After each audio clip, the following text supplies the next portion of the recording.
জাকির নয়, পরের ম্যাচে ফিনিশিংয়ে সাব্বিরকে দলে চাই। ম্যাচ শেষে কেমন মন্তব্য করল অধিনায়ক লিটন দাস। 3 ম্যাচ টি-20 সিরিজে দ্বিতীয় ম্যাচে ওয়েস্ট ইন্ডিজের বিপক্ষে 14 রানের হারে সিরিজ হারল বাংলাদেশ। ম্যাচের শেষ ভাগে লড়াই করেও কাঙ্ক্ষিত ফিনিশিং দিতে পারেনি ব্যাটাররা। বিশেষ করে মিডল অর্ডার ও লোয়ার অর্ডারের ব্যর্থতার দায় এসেছে বড় পরিবর্তনের ইঙ্গিত। ম্যাচ শেষে সংবাদ সম্মেলনে অধিনায়ক লিটন দাস খোলামেলা বললেন, আমরা ম্যাচটা শেষ করতে পারিনি। মিডল অর্ডারে কেউ যদি একটু ঠান্ডা মাথায় খেলতে পারত, ফলটা অন্যরকম হতে পারত। এখন আমাদের এমন একজন দরকার যে শেষ ওভারে ঠান্ডা মাথায় ফিনিশিং দিতে পারে, সাব্বির রহমানের মতো।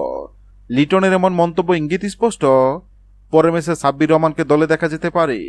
দীর্ঘদিন জাতীয় দল থেকে বাইরে থাকাই ব্যাটার বিপিএলে দারুণ ছন্দে ছিলেন।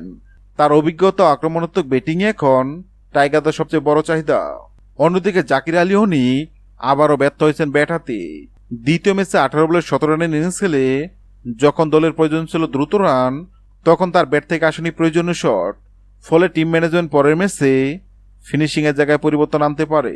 লিটনের মন্তব্য ইঙ্গিত, জাকির চেষ্টা করেছে, কিন্তু ম্যাচ শেষ করা এখনকার ক্রিকেটে সবচেয়ে গুরুত্বপূর্ণ কাজ।